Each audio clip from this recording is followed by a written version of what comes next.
Hello, everyone. Welcome to another episode of PhilOnEdTech, a show where we discuss education, technology, and everything in between. On today's show, we have with us Phil Hill. I'm very excited about this episode because I've been following Phil for at least a year or more than a year, and what I like is his view and the way he analyzes data and goes behind the scenes to make sense of data and provide insights. That is amazing. So I've known Phil. He's a publisher on PhilOnEdTech. If you're in education and edtech, you've probably heard of that blog. Phil, so excited to have you on the show. Well, thank you very much. I'm really looking forward to the conversation. Thanks. So Phil, I know you. A lot of us know you as a publisher on PhilOnEdTech, and I have some really great experience of reading your content. But why don't you tell us a little bit about yourself, how you got into education, how did you think about your blog? Just give us a little bit of background about yourself. Sure. Well, I guess if I look back on the theme of what I do, it's sort of that I don't fit anywhere. So I got into consulting because of a failed hostile takeover of a software company back during the dot-com era, and discovered the truth that failed hostile takeovers tend to lead you to not have a job. So I fell into consulting, essentially, to pay the bills. But as I got into it, I just realized, hey, this fits my style. I like to look at complex situations and sort of dive deep and say, here are the real drivers. This is what's happening. So I just started over time saying, well, I should just do consulting.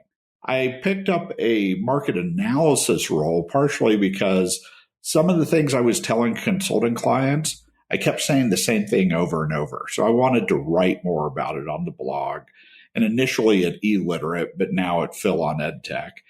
And part of that was so that I can, go beyond the basics and keep saying the same thing.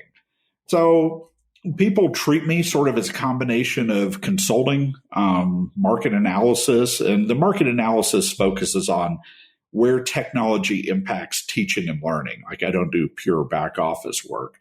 And some people treat me like the media. Occasionally I break the news on a story if I feel it needs to be there. So I sort of fit in between spaces and just fell into it over the past 20 years by sort of reading where the market is and where the big questions are. And it sounds like from some of the posts that you've mentioned and what you've been looking at, part of that is my interest in analyzing data, taking public data sources and trying to make sense of it and help explain it and visualize the key aspects for other people. So that's how I've fallen into the role that I'm doing right now.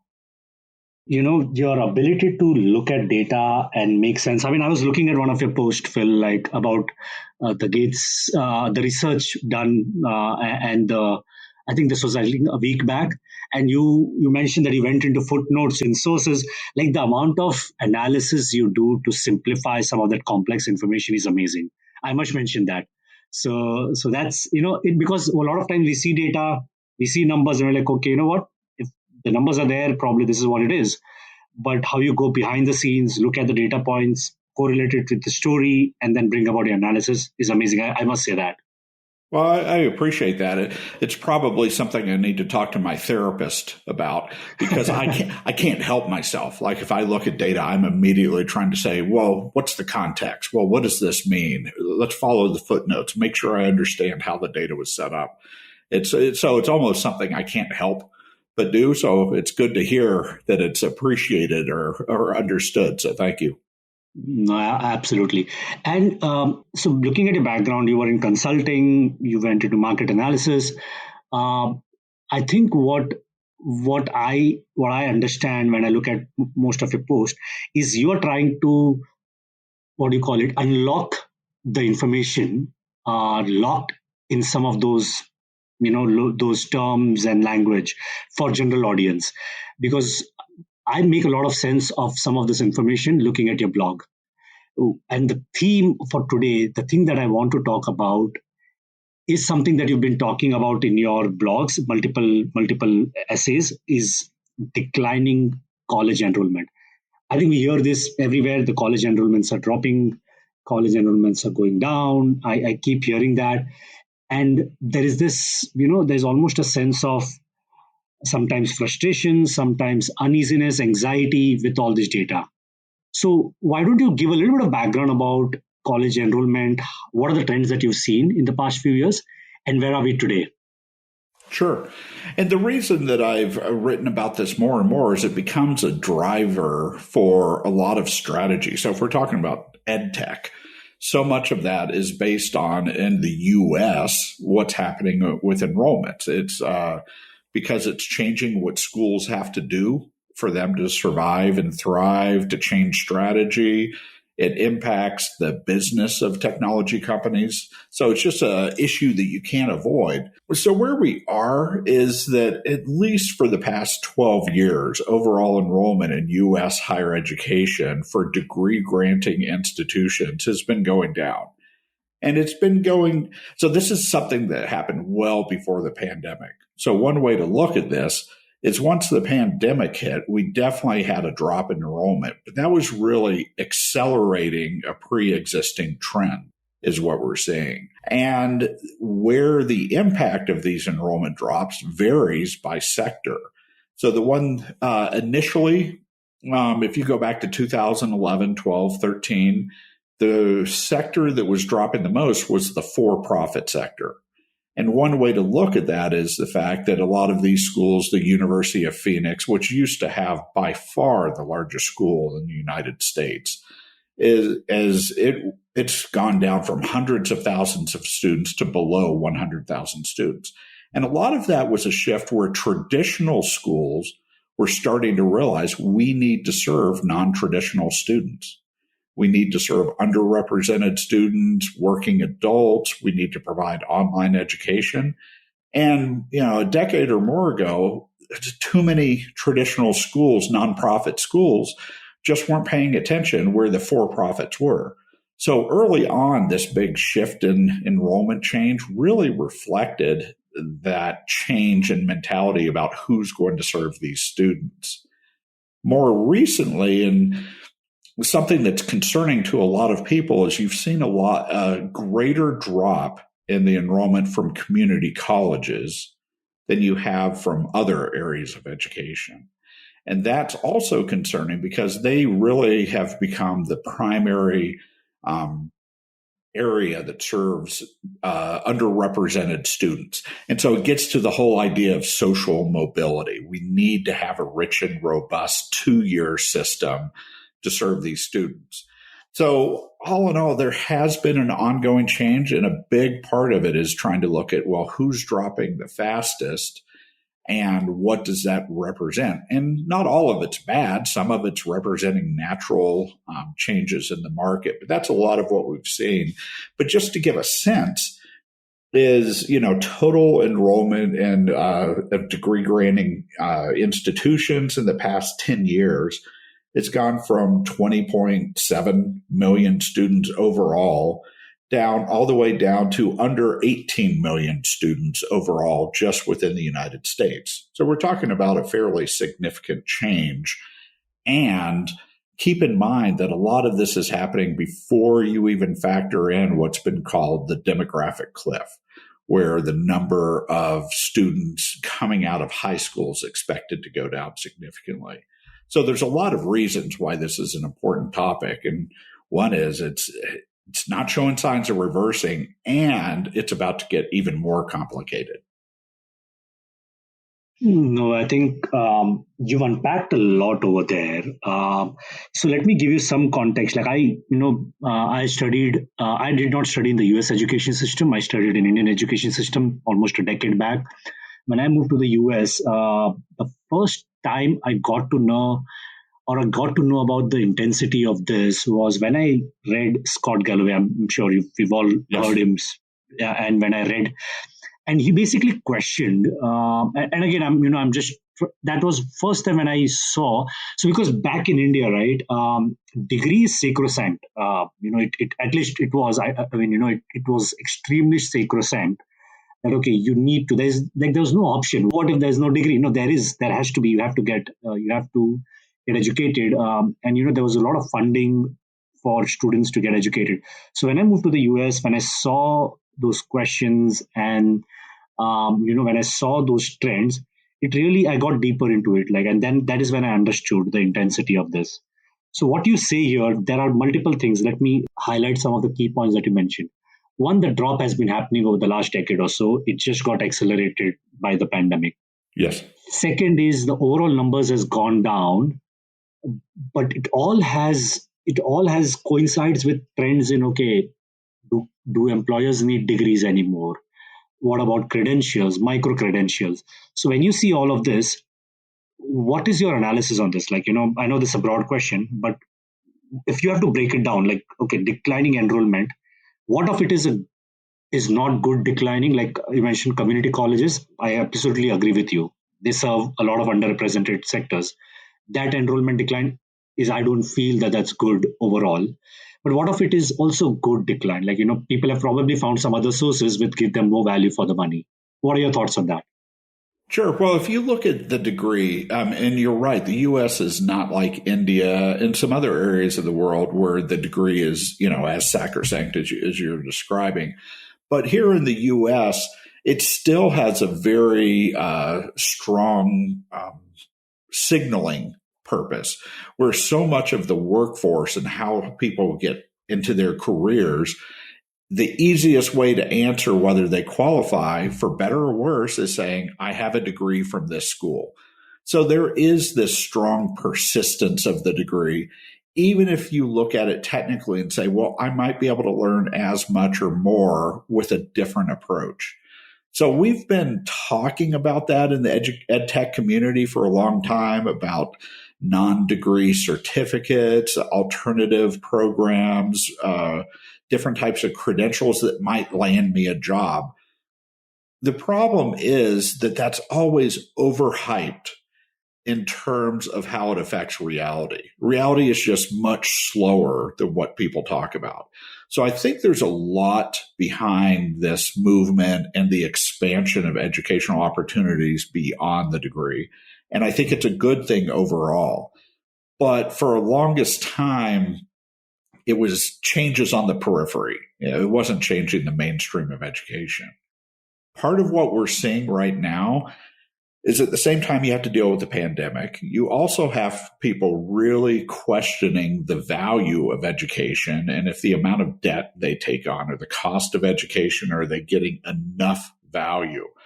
Well, as this slow and steady increase of credentials comes along, I think you're starting to get more and more learners who are saying, hey, I do have other choices. I can learn from workforce, from the company I get a job with, and I can do training with them. I can go to a boot camp. I can take just a certificate course or a certificate program. And so it's almost like those aren't new. They've been around for a while. But now it's starting to become much more acceptable, and a lot more learners are saying, hey, I do have options and alternative pathways.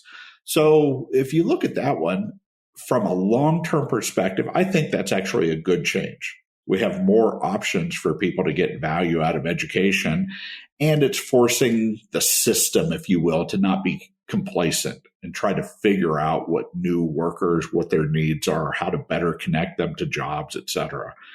It makes the job difficult for a lot of schools to react to it, but it's a change that, as you're alluding to, I think this is different than the drop in community colleges, which has some very negative implications. The rise of the non-degree option is a good thing. I think it's driving change, and I think it gives more options, oftentimes lower cost, quicker value options for learners. And I think that's going to be beneficial in the long term. Yeah, no, and there's another point that you had mentioned earlier, which the rise of non-traditional learners, right? I mean, I think initially there was a demographic that you cater to, as these are high school students, they're going to graduate, they're going to come to colleges. But with the rise of non-traditional students, were the colleges prepared for that? When there is a working mother who has a kid to take care of, and then the evenings she take classes, were colleges prepared for that? And now, have they found options, right? So that's one cut on it. The second thing which I want to talk a little bit about, is just the skills needed to succeed in the knowledge economy. I mean, we always question that after we graduate, do we have the skills needed to succeed in jobs? And what we've seen is that question become more and more pronounced. I work with a lot of college graduates, right, who I hire them, I work with them, and they bring in a lot on the table. But a lot of what I see is some of those skills that are needed to succeed are probably something that we have not factored in the curriculum or in the teaching. And now there are these alternate models which probably have gotten there. So I see multifaceted view of that. Yeah, I do too. And part of that is a direct reflection on we need to change. The curriculum is not meeting the needs of what people have right now. Sometimes it's soft skills. Sometimes it's direct. I know how to do this job step by step and the science behind it, or whatever the case may be. But there's also do you know how to function in the workplace and the soft skills necessary? So some of it, quite honestly, is an indictment of the current educational system and where we need to improve. But there's another dimension, which is saying, let's not assume that all skill development is initially picked up before the time you're 24. It's moving toward the whole concept of lifelong learning. So how do you get people into a career, but keep giving them chances for advancement? So there's that dimension that it's extending in time over somebody's entire career. And that one's not so much an indictment of the system. That one's more looking towards we have a greater opportunity to improve education over time and do things that we didn't used to do. Right. And, I think you've highlighted it really well. Now with this declining enrollment, which other institutes do you think that have gained from this? Like students are not, let's say that enrollments are declining in colleges. Which are the other institutes or organizations or systems that have gained from this decline and they've been able to fill in some of that gap? Well, the two that are most prominent are Western Governors University and Southern New Hampshire University. Both of them are private, nonprofit universities that were started a long time ago.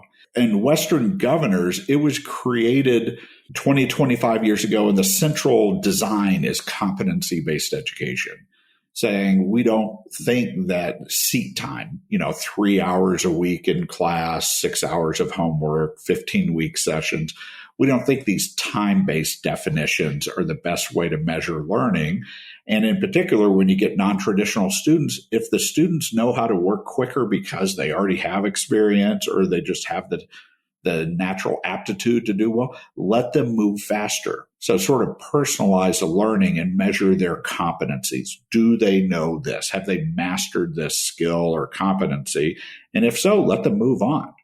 And it took a long time to get it established and built over time, but now it's a juggernaut. It just keeps growing every year. It's fully online, competency-based, and they've been gaining and they're the largest school in the U.S. right now.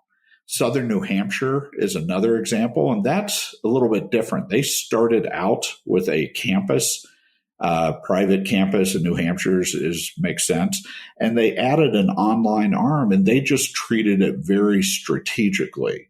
They essentially looked at how do we serve? It was almost like a Harvard Business School case study.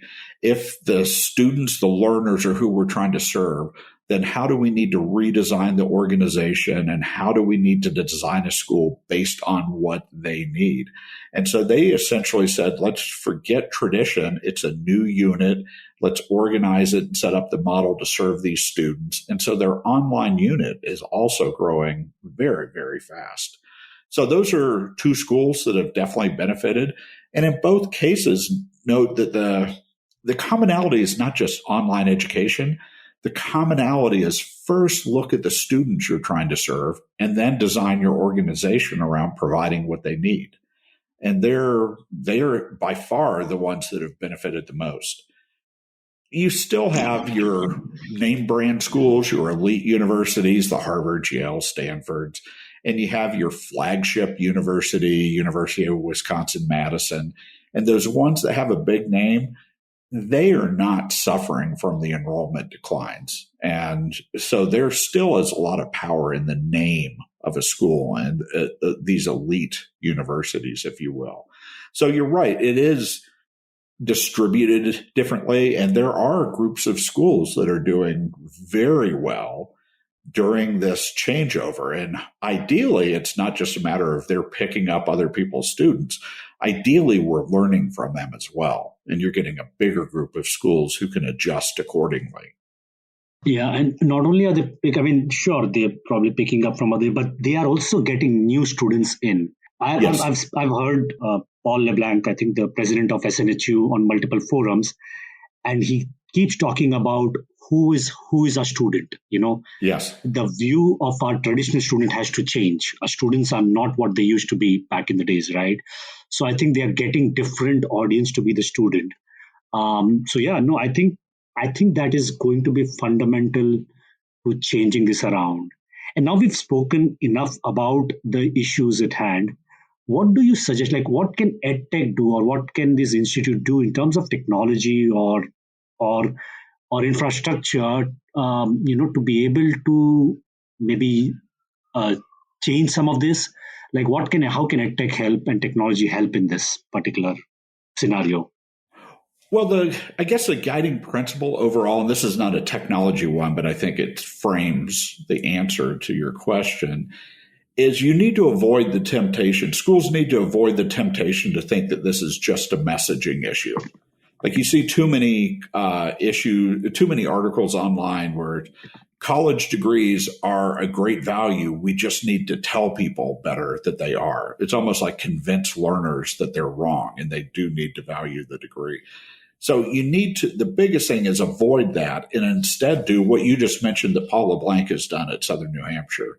Look deeply at student needs and then come up with the infrastructure to meet those needs.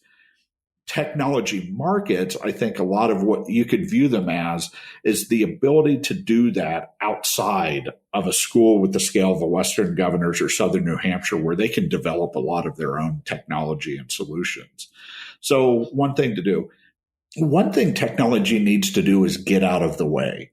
When you provide learning management systems is the core platform to do online or hybrid learning and a lot of classroom learning. Well, what is so important, you don't want a system that's hard to understand and that requires training. And you don't want students to say, well, I'm in this one class and they put the assignments in this location. I'm in another class and they organize it completely different. Why am I having to learn where everything is? So one of the biggest things that technology can do is figure out its job and just do it and get out of the way. Don't be a barrier. So some of this is going to be non-sexy stuff. It's going to be, how do you make sure students are very organized? They know where to get assignments. They can submit things and it's smooth and just very easy. Another area that I think is growing in importance, and I think it's a good change, and it's the difference between summative assessments and formative assessments. So summative is where you're actually getting graded. It's going in your record how you did on this test or assignment. And we've always had those, and those are very important. But formative is more like, well, you want to do an assessment so that you can get feedback and the learner can understand, here's where I'm doing well, here's where I need to work harder. So one of the movements, if you will, is trying to figure out where technology can give much quicker and easier access feedback to learners so that they know how well they're doing, but before it's impacting their final grade. It's sort of a low stakes learning tool as opposed to a tool for let's capture your performance and put it on your record. So that's another area. Make it easier for students to understand how they're doing and what they could do better. And I guess, there are many areas. Another one is just overall data analysis. Over time, we need to understand what's working and what's not working. Like, we're assuming this particular curriculum is what this set of students do. Well, how are they performing? Are there areas in the curriculum where we keep dropping students in this class on this test? Now, sometimes there might be a legitimate reason to say, well, students, if you don't get this concept, you can't move on. But a lot of times you might find, hey, we can improve how we're teaching this subject so that a greater number of students are able to pass the assessment that's in there. So learning analytics, using data as a way to create a feedback loop and allow us to do more constant improvement in the system. So there are many areas where technology infrastructure can help out, but those are three of the biggest ones that I would see right now. I guess I'll add one more since we've talked about enrollment and non-degree work. Having technology that shows sort of like a map. Here's where you are in your program. Here's the course you should take next or might take next that's of interest, and it will help you gain a new skill. And here's a record of what you've done so that you as a learner can use it to get a job or to get a raise within whatever company that you're currently in. So I would add that one as another big part of the technology infrastructure, given the broad context of what we're talking about. I love it. So the four that you mentioned are so important, right? The first one was just make it simple and easy, like get out of the way. You're so Yes. right. One of the things I've learned, the first company that I worked for was a software company, and they said, the founder there said one thing that has stuck with me. He said, software's job is to make it easy for people. I shouldn't be learning software. Software should be learning me. And software should be made for me. I'm not supposed to be changing my behavior completely for a software. And I think that has stuck with me because that's so important. And a lot of times I see that I have to change my processes completely to be able to accommodate to the software. so that's so important. The second piece on assessment is also so crucial. I, in fact, did a recording with Paul Grudnitsky. I don't know if you've heard, but he's big proponent of the assessment space, and he talks exactly about that. Formative assessment and using assessment to engage learners rather than using that as a way to say, okay, you know what, rather than using that as a way to stress a student. Yes. So how can we make assessments engaging? How can we improve the role of formative assessment? The learning analytics piece can be a topic in itself. I think the systems that we have just do not talk to each other. And that interoperability of how data flows from one tool to another is going to be so crucial in that entire space. And I think the fourth one that you spoke about, I believe, relates to stackability. Like how can you stack your skills that you make a repertoire or a collection and then use that to advance your career. So thank you for that. I think those are four amazing things that you spoke about. Yeah, I appreciate the feedback. Yep. What do you see? How do you see this shaping up? Like we are here right now where we are. We started by saying that, okay, the trends are declining. Some colleges are gaining over the other because of the way they're structured. How do you see the next 4 or 5 years as far as what are colleges? Do you think colleges will do? What will the technology do? How do you see this moving ahead? Well, one thing I think will become apparent, and it's already becoming apparent, it gets to that thing that this is not just a messaging issue. I think that more and more schools will view this as that we're in an existential crisis. But when I say crisis, it's a great opportunity to truly change how you serve students, not just sit back and say, how do we recruit more or how do we get the message out? But hey, let's improve what we actually do. So I think you're going to get a much greater number of schools who are focusing on curriculum redesign over the next 4 or 5 years. Certainly looking at online and hybrid education and figuring out how to fit it within student lifestyle. So I think those trends are going to continue. But I think there's going to be a lot of pain points as well. There will be schools either going out of business or merging with others. There will be cases where schools are resisting change. I think it's going to cause pain for them and their students. So I think we're going to have turmoil, if you will, over the next 4 to 5 years. But coming out of it, I think there will be a much stronger consensus on that we need to focus on learner-centered design. What kind of credentials do they need for their job? How do we give them more engaging opportunities? So I think that we're in the middle of sort of a transition, and I think the world will look a lot more positive 5 years from now than it does today, because today we're so deep into the change. And going back to one of the themes that we're talking in this conversation, it's not just going to be degrees. I think there's going to be a growing number of sub-degree credentials that are accepted by companies who are employing students. So you're just going to look at, we have 5 or 6 options to get into this type of career, and I can choose the one that best suits my needs. The one caution I would say in all of this, in every case, be patient, because how long the changes take in education is always longer than people hope or expect it to be.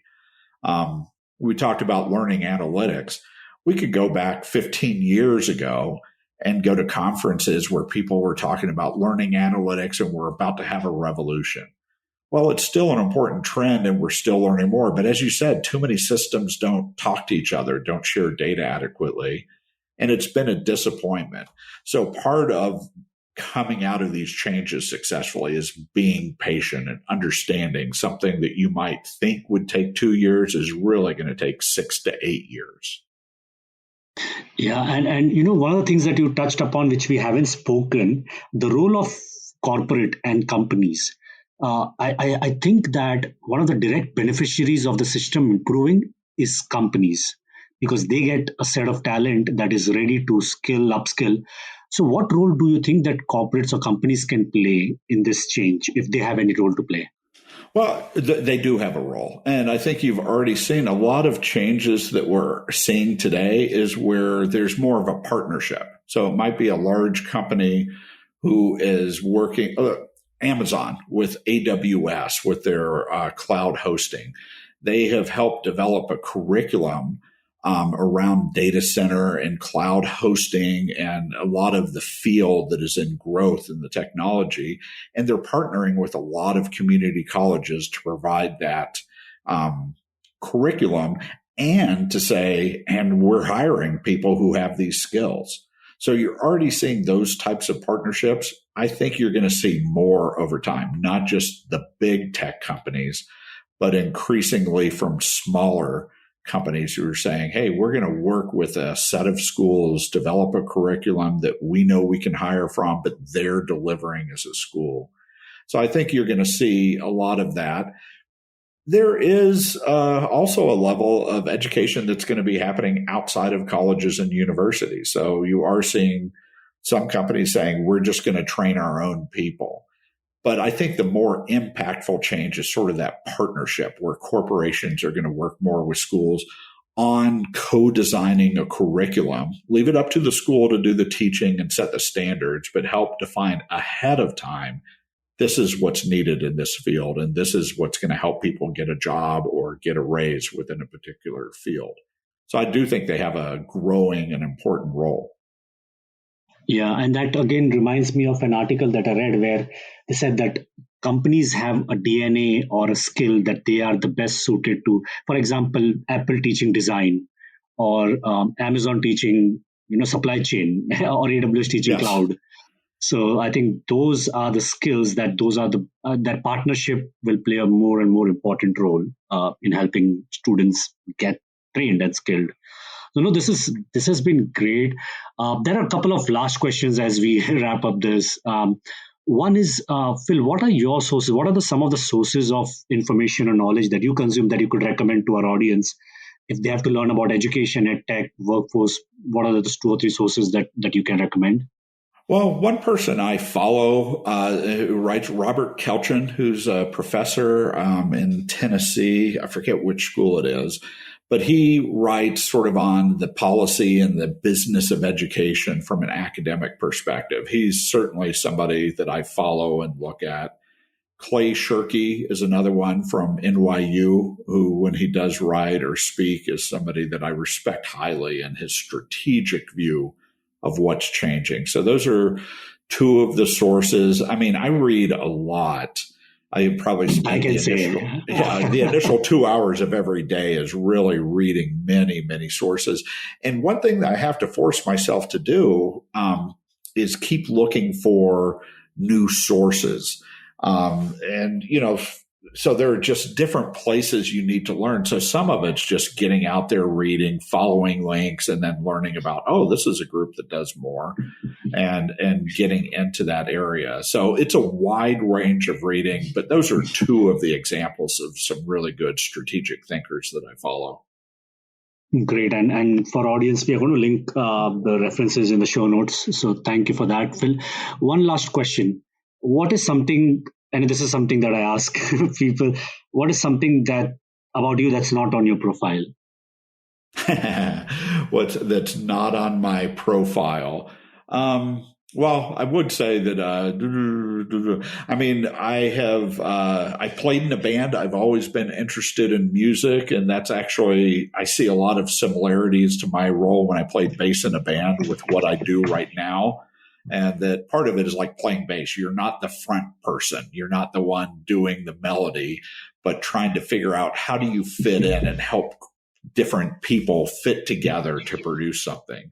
So I never talk about it necessarily, but my playing bass in a band, I think fits a lot with what I do as a consultant in market analysis, trying to see how to hold pieces together and keep them driving in the same direction. Brilliant. Perfect. And thank you so much, Phil. This has been an amazing episode. Where can people find you? Where can they connect with you? Well, the easiest way is the PhilOnEdTech blog, so PhilOnEdTech.com. And I have a contact form there, and it links out to some of the other areas. But that's the best entree. And I have a sign up right on that site if you want to get newsletters. So basically have things emailed to you in your inbox as opposed to having to check the website. But doing that entree is the best way I'd recommend in staying in contact with me. Yeah, and I cannot recommend that enough. I've been getting those newsletters, and I must say that those are, as I said, some of the most valuable inputs that I received, analysis that I received. So, Phil, thank you so much. Yeah, thank you so much for joining us, and have a good day. Thank you. Okay, thank you. Bye.